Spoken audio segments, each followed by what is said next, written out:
So it's 4 levels to healing. The first thing is sunlight. You have to get sunlight. Sunlight is very, very essential. It's essential for vitamin D. It's essential for converting your cholesterol over into vitamin D. It's essential for melanin neurotransmitters. The sun rays got something called chlorophylls in it that actually help fold your proteins, or what we'll call amino acid structures. There is not one biological function in your body that does not require sunlight. Every functionality of your cells requires sunlight. So you always have to do the sun. Get in the sun, for so-called black people, at least 2 hours a day if you can. The next one is hydration. Make sure that you're drinking at least 50 ounces of... Do you drink the water or you eat the water? I love this. I love this. So it's 2 ways you can do it, because naturally us as a people supposed to eat our water, and you eat your water by eating your fruits. Most of the fruits that we were made and selected to eat have over 85% water in it. This water is different because it's hexagonal water, and this hexagonal water is very, very structured water, and this is what you call H3O2. But the reason why is because how the sun rays it and beats on the actual fruit when it goes through photosynthesis before you take it off the tree and eat it. So if you want to do the H3O2, that's what I recommend. A lot of people don't like that or say they can't afford it, so I don't talk about it too much that no more, because it's all about the needs of the people. If people can't afford to do it, then I'm going to give you the next best selection. The next best selection will be spring water, not alkaline water. Alkaline water is mineral enhanced water. That's not real alkaline water. Real alkaline water is spring water. And you can look at the bottle. The one we've been drinking a lot is Pana and Mountain Spring in the green one. The green one. Them good ones. We tested those. We ain't found too many in them. I mean, the environment is polluted. Yeah. You're going to run across pollutants. We grow a whole farm with all organic thing. If I test one of my apples, it's chemtrails. They fly over there every day. You can't miss the pollutants. So the only thing you can do is detoxify and keep your mind right. You see that? So the next one was hydration. At least 50 ounces of hydration a day. Now, if you don't want to do that, make sure that you at least getting in 45 ounces of juice a day. So get you a juicer. Juice. And when I say juice your fruits. So we got the sun. We got the water. Next is the air. You have to breathe correctly.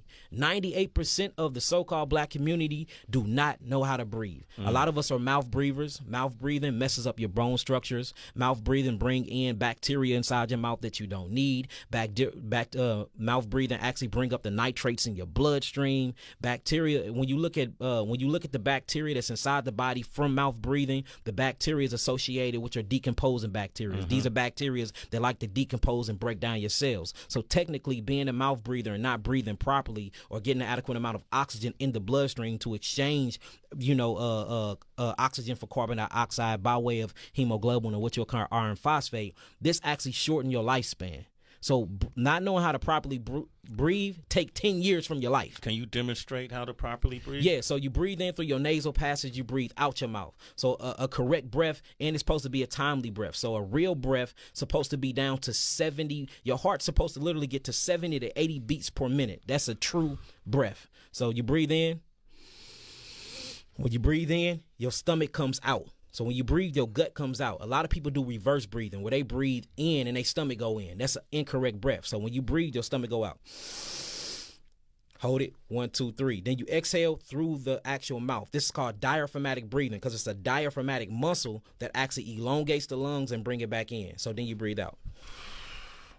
So you breathe in through your nasal passage, breathe out your mouth. That's a correct breath. Conscious breathing is the reason why a lot of us are not living long, because we don't know how to consciously breathe. When you're breathing and you're moving that diaphragmatic muscle, you have one of the biggest lymph nodes in your body called the cisterna cardiae. And the cisterna cardiae, or Kali, they call it many different names. This is the biggest lymph node on your body, and it meets in the middle of your trunk. All of the waste that come through your body go through this lymph node, and it's supposed to get broken down, disintegrated, discarded to the actual lymphatic system, and you're supposed to urinate it out. So just by not breathing properly, you can't even detoxify properly. So we got the sun, which is light, right? We talked about the water, which is hydration. Then we just talked about the air. Last but not least is what? Earth. We need to eat from earth. Eat more green things, eat more colorful things organically grown from Mother Nature. And we need to ground out. Your shoes and your clothes are killing you.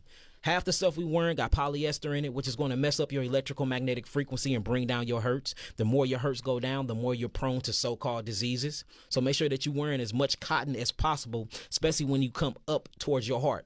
Another thing is your shoes. You supposed to have your shoes on only when you walking on concrete. Other than that, keep your shoes off as much as possible, because that's the way we ground out and get a lot of the protons inside of our body to get rid of a lot of the protons and bring in more electrons. Electrons is the feminine side of nature. That's the nature side of chemistry. It's a negative charge, but it has a way of taking these things from a catabolic state to anabolic state. And from a cation to the anion just means from acidic to alkaline.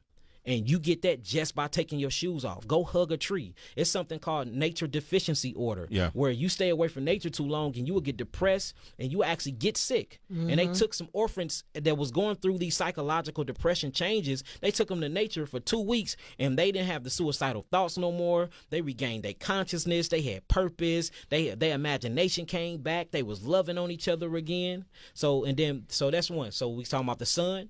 Talking about water. Talking about air. And talking about earth. All right, we got to talk about this last element that nobody ever talk about, which is love.